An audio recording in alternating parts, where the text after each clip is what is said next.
সেই জন্য যুব ভাইয়ের আমার, ও মুরব্বী বাবাজিরা গো, দুইটা চরণ ধরে দুইটা পায়ে ধরে বলে যায়, জীবন চলে যাবে, কোনদিন আল্লাহর হুকুম সালাত আপনারা ছেড়ে দিবেন না।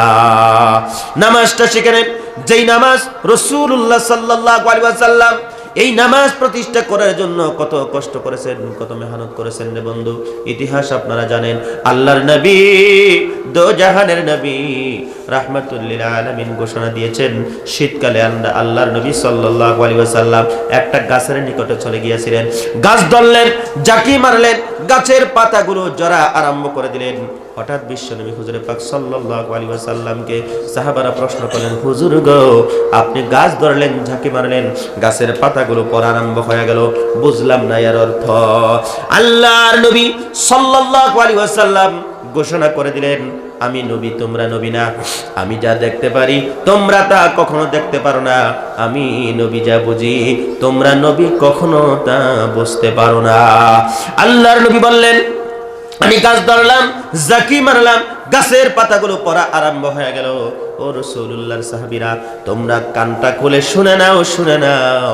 এই গাছের পাতাগুলো যেরকম ভাবে ঝরে পড়লো, আমি নবী বলে গেলাম, আমার উম্মতরা যদি 5 ওয়াক্ত নামাজ সালাত যদি আদায় করে, আমি নবী বলে গেলাম, তাদের জীবনের গুনাহগুলো গাছের পাতার ন্যায় ঝরে পড়বে। জোরে বলি সুবহানাল্লাহ। সেই জন্য দাদু ভাইরা আমার, যদি কষ্ট হয়, কষ্ট হলে আল্লাহর হুকুম 5 ওয়াক্ত নামাজ আপনি পড়বেন। কারণ এই নামাজ আল্লাহর নবী সাল্লাল্লাহু আলাইহি ওয়াসাল্লাম উম্মে হানির ঘরের থেকে, আপনারা জানেন আল্লাহর নবী দো জাহানের নবী রাহমাতুল লিল আলামিন উম্মে হানির ঘরের থেকে ওযু করলেন। ওযু করিয়া আল্লাহর নবী সাল্লাল্লাহু আলাইহি ওয়াসাল্লাম মেরাজে চলে গিয়েছিলেন।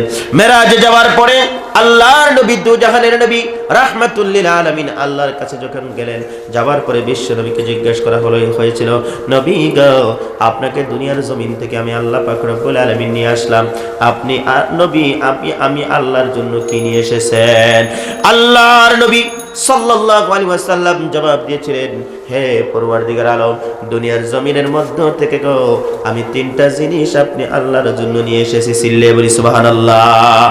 1 নম্বর হলো তামাম কওলি ইবাদতি, 2 নম্বর হলো তামাম মালি ইবাদতি, 3 নম্বর হলো তামাম ফি'লি ইবাদতি আপনি আল্লাহর জন্য নিয়ে এসেছি। আল্লাহ পাক পরওয়ারদিগার আলম খুশি হয়ে বিশ্ব নবীকে সালাম দিলেন, 50 ওয়াক্ত নামাজ দিয়ে দিলেন। আল্লাহর নবী খুশি হয়ে দুনিয়ার জমিনের মধ্যে যখন ঘুরে আসলেন, আল্লাহ পাক পরওয়ারদিগার আলমের নবী যখন মুস্কি মুস্কি আনন্দতে উৎফুল্লিত হয়ে যখন হাসতেছেন, সর্বপ্রথম দেখা হয় আবু জাহেলের সঙ্গে। সকালবেলা আল্লাহর নবী সাল্লাল্লাহু আলাইহি ওয়াসাল্লাম ঘোষণা দিলেন, ও চাচাজি, আমি মেরাজে গিয়েছিলাম, আল্লাহ সন্তুষ্ট হয়ে খুশি হয়ে আমাকে 50 ওয়াক্ত নামাজ দিয়েছেন। আবু জাহেল দৌড়তেছেন, বিশ্বনবী হুজুরে পাক সাল্লাল্লাহু আলাইহি ওয়াসাল্লাম বলে, চাচা দৌড়াও কেন? বলে, না, এমন ধরনের পাগলের কথা আমি কখনো শুনতে চাই না। জোরে বলি নাউজুবিল্লাহ। জোরে বলেন নাউজুবিল্লাহ। আল্লাহর নবী সাল্লাল্লাহু আলাইহি ওয়াসাল্লামকে বলে, এই ধরনের পাগলের কথা আমি কিছুতেই শুনতে চাই না। আমার নবীকে আবু জাহেল পাগল বলেছে। চলে গেলেন যখন আবু জাহেল আল্লাহর নবী সাল্লাল্লাহু আলাইহি ওয়াসাল্লামের বদনাম করার জন্য, চলে গেলেন আবু বকর সিদ্দিক রাদিয়াল্লাহু তাআলা আনহুর বাড়িতে। যা বলেন, আবু বকর, শুনেছো যে বিশ্ব নবী বলে রাতের বেলা মেরাজে গিয়েছিল, আল্লাহ 5 ওয়াক্ত 50 ওয়াক্ত নামাজ দিয়েছেন। আল্লাহর নবী সাল্লাল্লাহু আলাইহি সাল্লাম দুনিয়ার মধ্যে আসলেন, ঘুরে আসলেন, এত দূর কিভাবে করে নবী গেল আবার ঘুরে আসলো, আমার কথা বিশ্বাস হয় না। সিদ্দিক আকবর রাদিয়াল্লাহু তাআলা আনহু বললেন, আল্লাহর নবী যদি ঘোষণা দিয়েছে, এই কথার মধ্যে কোনো সন্দেহ থাকতে পারে না। জোরে বলো সুবহানাল্লাহ।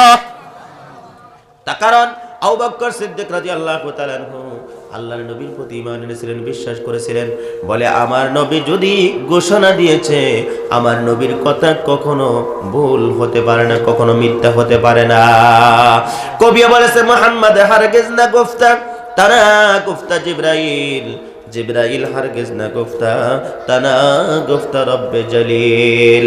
আল্লাহর কথা যেরকম নির্ভেজাল নির্ভুল, তার বন্ধুর কথাও তেরকম নির্ভেজাল নির্ভুল। আল্লাহর কথার মধ্যে কোনো সন্দেহ নাই, বিশ্ব নবীর কথার মধ্যেও কোনো সন্দেহ নাই।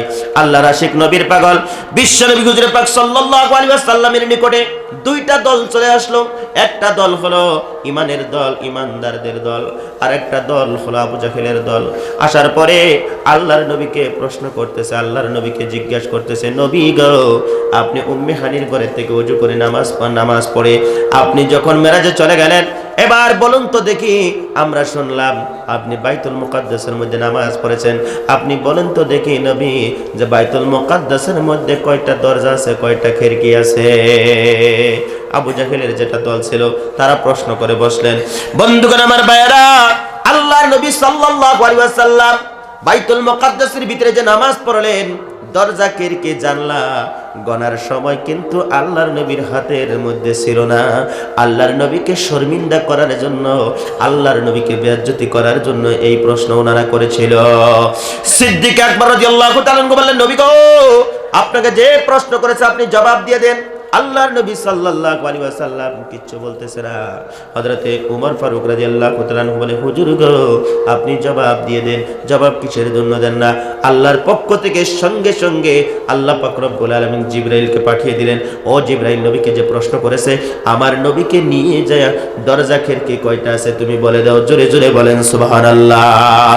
আল্লাহর নবী, দুজাহানের নবী, রাহমাতুল লিল আলামিন, বাইতুল মুকাদ্দাসের মধ্যে কয়টা দরজা আছে, কয়টা খিড়কি আছে যখন সঙ্গে সঙ্গে বলে দিলেন, আবু জাহেলের দলের মুখটা কালো হয়ে গেল। সঙ্গে সঙ্গে যখন তারা বাড়ি চলে গেল রে বন্ধু। বাড়ি যাওয়ার পরে তারা আনন্দ করে ফুর্তি করে, যখন আনন্দ ফুর্তি উল্লাস করতেছে রে বন্ধু, আবু বকর সিদ্দিক রাদিয়াল্লাহু তাআলা আনহু আল্লাহর নবীর প্রতি ঈমান এনেছে, বিশ্বাস করেছে। বন্ধুগণ, আবু জাহেল আল্লাহর নবীকে বিশ্বাস করলো না, ঈমান আনলো না। তারা আনন্দ করে ফুর্তি করে এমত অবস্থায় বন্ধুগণ আমার ভাইরা, আবু জাহেল বলে, নবীজি যে কথাগুলো বলেছে আল্লাহর নবীর কথা ছিল সত্য কথা, এর মধ্যে কোনো সন্দেহ নাই। ওনার যেগুলো দল বলছিল তারা সবাই মিলে বলেন, আল্লাহর নবী যদি সত্য কথা বলে থাকে, আল্লাহর নবী যদি সত্য কথা বলে থাকে, তোমার মতন আবু জাহেলের কথা আর আমরা শুনবো না, আর আমরা শুনবো না। বিশ্ব নবীর কলিমা পরে আমরা মুসলমান হতে চাই, জান্নাতে যাইতে চাই। সিল্লে বলো সুবহানাল্লাহ।